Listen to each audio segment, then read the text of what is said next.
नमस्कार, कैसे हैं आप लोग फ्रेंड्स। आज हम बात करने वाले हैं शनि की साढ़े साती और राहु का संबंध एक दूसरे से किस तरीके से होता है।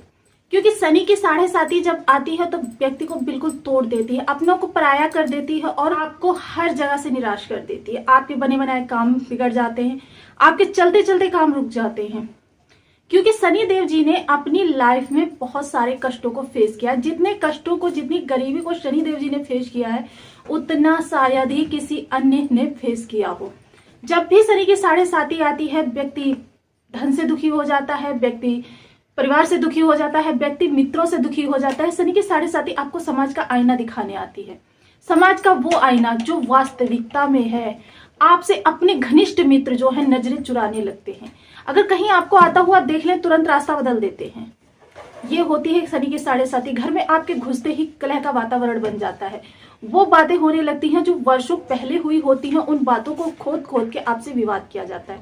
घर में वैमनस्य की स्थिति बन जाती है। भाई हो, पत्नी हो, कोई भी हो, आपसे किसी तरह का कोई संबंध नहीं रखना चाहता। तो शनि की साढ़े साती आपको यथार्थता से परिचय कराने आती है। इसीलिए क्योंकि शनि देव बहुत कठोर है, क्योंकि उन्होंने अपनी लाइफ में बहुत सारे कष्टों को फेस किया है। उसी तरीके से शनि की साढ़े साती, देखिए, यदि 80-90 वर्ष इंसान की आयु को मान ले तो व्यक्ति के जीवन में, कोई भी व्यक्ति हो, 2 से 3 बार साढ़े साती को वो फेस कर लेता है। तो इस तरीके से हम देखें तो शनि की साढ़े साती आपके ऊपर बहुत ज्यादा प्रभाव डालती है। अब शनि की साढ़े साती से निपटने का मार्ग कहाँ मिलता है? क्योंकि देखिए, हम लोग कहते हैं गुरु की दृष्टि बहुत अमृतमयी होती है, शुक्र की दृष्टि ऐश्वर्यकारी होती है, या इनका साथ जो होता है बहुत बदल देता है। यह अपना कार्य करते हैं, शनि अपना कार्य करते हैं। यह एक सत्य है जो आपको बिल्कुल भी नहीं बताया जाता। तो ये चीजें आज इस वीडियो में हम डिस्कस करेंगे कि किस तरीके से आपको, कौन सिर्फ एक ऐसा ग्रह है जो शनि की साढ़े साती से आपको निकाल सकता है। वो कौन सा ग्रह है, इसके बारे में पूर्णतः चर्चा करेंगे इस वीडियो में। बने रहिए हमारे साथ इस वीडियो में, एंड तक आपको बहुत कुछ जानने के लिए मिलेगा। वीडियो बहुत ज्ञान। तो यदि आपकी लग्न में 10 नंबर बना हुआ है तो ये राशिफल आपके लिए। यदि कुंडली में कहीं भी चंद्रमा के साथ 10 नंबर बना हुआ है तो भी ये राशिफल आपके लिए। कुंडली ना होने की स्थिति में आपसे नाम राशि से भी देख सकते हैं। यदि अभी तक आपने इस चैनल को सब्सक्राइब नहीं किया है तो प्लीज चैनल को सब्सक्राइब कर लीजिए, लाइक कर दीजिए, शेयर कर दीजिए। देखिए, इससे आपका कुछ नहीं जाता, लेकिन हमें बहुत हौसला मिलता है, बहुत मोटिवेशन मिलता है, आगे कुछ करने के लिए, कुछ आपके लिए सीखने के लिए लाने की प्रेरणा मिलती है। देखिए, मैं सदैव आपको हर चीज जो है सूत्र के साथ बताती हूँ। देखिए, शनि की साढ़े साती क्या होती है? द्वादश भाव से प्रारंभ होती है। द्वादश भाव किस चीज का होता है? द्वादश भाव आपके पैरों का होता है।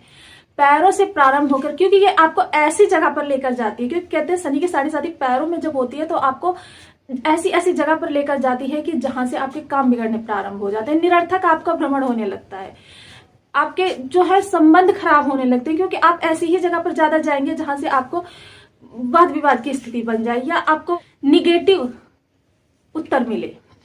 तो शनि की साढ़े साती आपके संबंधों को खराब करने का कार्य करती है। क्योंकि देखिए, शनि जहां बैठते हैं, जिस भाव में बैठते हैं, वहां से संबंधित आपके रिजल्ट अच्छे होते हैं। लेकिन द्वादश भाव भी किस चीज का है? द्वादश भाव आपके कोर्ट कचहरी के, आपके खर्चों का है। अनावश्यक खर्चे बढ़े होते हैं, मेडिसिन पे खर्चे होते रहते हैं, क्योंकि शनिदेव मेडिसिन के भी कारक होते हैं। हॉस्पिटैलिटी पे खर्चे होते रहते हैं, विदेश के भी कारक हैं। विदेश में अनर्थक का व्यय का होता रहता है। कभी कभी आपका विदेश से जुड़े हुए कार्य भी अटक जाते हैं। जब शनि की साढ़े साती द्वितीय भाव में, यानी कि आपकी लग्न में आती है, क्योंकि 12 के बाद सीधे आपकी लग्न आ जाएगी। जब आपकी लग्न में आती है तो क्या होता है? तब आपको, देखिए, सीधे माइंड, लग्न क्या है? आप स्वयं, आपके व्यक्तित्व को इतना चिड़चिड़ा बना देती है, इतना आपके अंदर अवसाद भर देती है, इतना अग्रेसिव कर देती है कि आप जो है ऐसे उत्तर देने लगते हैं। कहीं कोई बात नहीं है, फिर भी आपके अंदर गुस्सा भरा हुआ है। आपके अंदर से गुस्सा निकलने का नाम नहीं ले रहा। परिस्थितियां इतनी 2.5 वर्षों में बिगड़ चुकी हैं कि आपके अंदर माइंड से लेकर दिल तक आपका सिर्फ उन परिस्थितियों में घिरा हुआ है। उन्हीं परिस्थितियों के बारे में चिंतन कर रहा है, मनन कर रहा है, उनसे निकलने का रास्ता ढूंढ रहा है, लेकिन मार्ग नहीं मिल रहा है। जब शनि की साढ़े साती का द्वितीय चरण प्रारंभ होता है तब आपके चंद्रमा बहुत ही कमजोर हो जाते हैं। जब चंद्रमा आपके कमजोर हो जाते हैं तो धन की निरंतरता भी समाप्त हो जाती है, क्योंकि चंद्रमा निरंतरता के कारक होते हैं। यह शनि की साढ़े साती के वो सूत्र हैं जो हर व्यक्ति को फेस करने पड़ते हैं। अब शनि की साढ़े साती में चंद्रमा खराब हो गया। देखिए, शुक्र के लिए कहा जाए, यदि शुक्र की दृष्टि पड़ भी रही हो तो शुक्र अपना कार्य करेंगे, लेकिन शनि अपना कार्य करेंगे। शनि की साढ़े साती को भद्रदेव भी नहीं खत्म कर पाते हैं। इतना इन्हें कर्माधिकारी का पद प्राप्त है। अब शनि के 7.5 से निकलने का मार्ग जो है आगे हम वीडियो में अभी डिस्कस करने वाले हैं। तो शनि की 7.5 आपको बहुत चिंतित कर देती है। अब यहाँ पर जब शनिदेव बैठते हैं तो सीधी दृष्टि, सप्तम दृष्टि कहाँ जाती है? आपकी लग्न पर जाती है। तृतीय दृष्टि आपके पराक्रम पे जाती है। शनि देव की दृष्टियां विच्छेदात्मक है, आपको उन भावों से बिल्कुल तोड़ देती हैं। अब जब पराक्रम आपके दिशाहीन हो जाएंगे, निरर्थक हो जाएंगे, पराक्रम का आपको लाभ नहीं मिलेगा, दसम दृष्टि सीधे भाग्य पर जाएगी, भाग्यहीन हो जाएंगे आप, तो मतलब आपके जीवन में संघर्ष की स्थितियां बनी रहेंगी, लेकिन उन संघर्ष से आपको कोई भी बेनिफिट नहीं मिलने वाला। यह है शनि के 7.5 का द्वितीय चरण।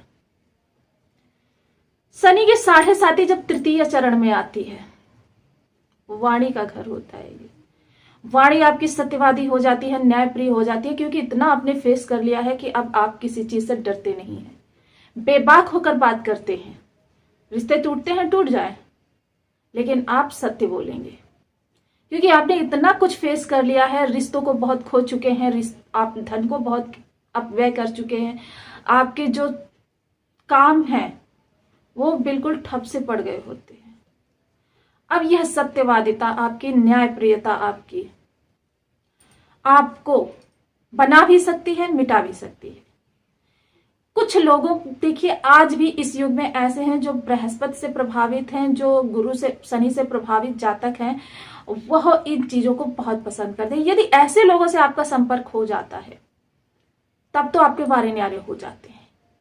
अब मान लीजिए कहीं से यहाँ पर गुरु की भी दृष्टि पड़ रही है, तो क्या होगा? गुरु की दृष्टि पड़ने का, गुरु अपना कार्य करेंगे। गुरु ने इन चीजों को नहीं फेस किया है, तो गुरु अपना कार्य करेंगे, शनि अपना कार्य करेंगे। गुरु आपकी हीलिंग का कार्य करेंगे, शनि बिगाड़ते रहेंगे, लेकिन शनि के पास पावर बहुत ज्यादा है। दूसरे शनि क्या है? हर रिश्ते की रिस्पेक्ट भी करते हैं। अब यहां पर देखिए, दिल तो आपका बिल्कुल डामाडोल हो गया, मना स्थिति आपकी बेकार हो गई, लेकिन मना स्थिति से निकला जा सकता है। लेकिन जब माइंड क्या है आपका? राहु। सिर जो होता है राहु होता है, तीक्ष्ण बुद्धि, तीव्र बुद्धि, बुद्धि का कारकत्व तो जो है राहु के पास है। भ्रम की स्थिति बनाए रखना राहु का काम है। यदि यहाँ पर अब आप राहु को संभाल लेते हैं, राहु को एक्टिव कर लेते हैं, तब तो आप इन स्थितियों को बिल्कुल भी फेस नहीं करेंगे। राहु यानी आपकी बुद्धि, क्योंकि बुद्धि यदि बेकार हो जाए तो व्यक्ति समाज में रहने के लायक नहीं रहता। मन अगर खराब हो जाए तो व्यक्ति उन स्थितियों से उबर सकता है, लेकिन अगर दिमाग खराब हो जाए तो व्यक्ति को क्या करते हैं? समाज से अलग भेज दिया जाता है। तो अब यहां पर अपने दिमाग को आपको एक्टिव करना है, यानी कि राहु को एक्टिव करना है। राहु आपको निकलने का रास्ता बताएंगे। वैसे भी क्या है, देखिए राहु को क्या कहा जाता है? कहते हैं कि न्यायाधिकारी जो है वो शनि देव है, और राहु कौन है? दंड देने वाले, क्योंकि जज आपका कभी भी दंड देने नहीं जाएगा। तो सैनिक है ये शनि देव की। तो अब सैनिक को यदि आप प्रसन्न कर लें तो वो अपने स्वामी से आपके कष्टों में कभी करवा सकता है, या आपको स्वयं निकलने का मार्ग दे सकता है। देखिए किसी अधिकारी वर्ग से कभी आपका सामना पड़ा हो तो आप इन चीजों को समझ सकते हैं कि आपका उस अधिकारी से पहले से कोई जान पहचान नहीं है, आप किसी के थ्रू नहीं आए हैं, बस आप वहां के कर्मचारियों को अपने फेवर में कर लीजिए, कर्मचारी स्वयं अधिकारी को आपके फेवर में कर देंगे। सेम स्थिति समझ लीजिए। अब राहु को एक्टिव करने के लिए आपको क्या करना है? राहु को एक्टिव करने के लिए आपको कुछ अपने जीवन में, एक तो सबसे पहले अपना वर्क प्लेस, अपना घर एकदम साफ सुथरा रखना है, बिल्कुल क्लीन। जितना आप साफ सुथरा रहेंगे, क्योंकि गंदगी में राहु का वास होता है। घर के अंदर अगर कहें तो आपका शौचालय और जीना, आपका छज्जा, ये चीजें राहु के पास होती हैं। ये चीजें बिल्कुल क्लीन रखें, इन पर कभी भी कबाड़ वगैरह जमा ना होने दें। घर में बंद घड़ियां, इलेक्ट्रॉनिक सामान बिल्कुल भी ना रखें। यदि कोई इलेक्ट्रॉनिक सामान आपका खराब हो रहा है, क्योंकि शनि की 7.5 के अंदर आप ये देखेंगे आपके घर की इलेक्ट्रॉनिक्स बहुत ज्यादा खराब होने लगती है। यदि आपकी कोई इलेक्ट्रॉनिक्स खराब हो रही है, उसे तुरंत सही करवाएं। दूसरा क्या है? राहु के बीज मंत्र, शनि के बीज मंत्र, इन दोनों बीज मंत्रों का आप नियमित, ज्यादा नहीं, आप एक माला का जाप करना प्रारंभ करें। शनि का बीज मंत्र है ओम सन शनिश्चराय नमः, और राहु का बीज मंत्र ओम राम राहवे नमः। एक एक माला का इनका जाप करें। देखिए जब भी इन दोनों मंत्रों का जाप करें तो बीच में 5 मिनट की गैपिंग अवश्य रखें, एक साथ दोनों मंत्रों के जाप ना करें। कौओं को अपनी थाली में से भोजन अवश्य दें और काले तिल का तेल का दीपक सदैव जलाते रहें। ज्ञान आपके अंदर जागृत होना बहुत जरूरी है। जब राहु को आप इस तरीके से कंट्रोल करेंगे और गुरु को प्रबल करेंगे, गुरु को प्रबल करने के लिए केसर का तिलक नियमित लगाने की आदत डाल लीजिए। मस्तक, कंठ, जिह्वा पर नियमित केसर का तिलक लगाइए, कान के पीछे भी लगाएं। इससे भी क्या होता है, गुरु बली होते हैं। हल्दी मिश्रित जल को पीपल के वृक्ष पर, केले की जड़ पर अवश्य चढ़ाएं। नियमित ये भी आदत डालें।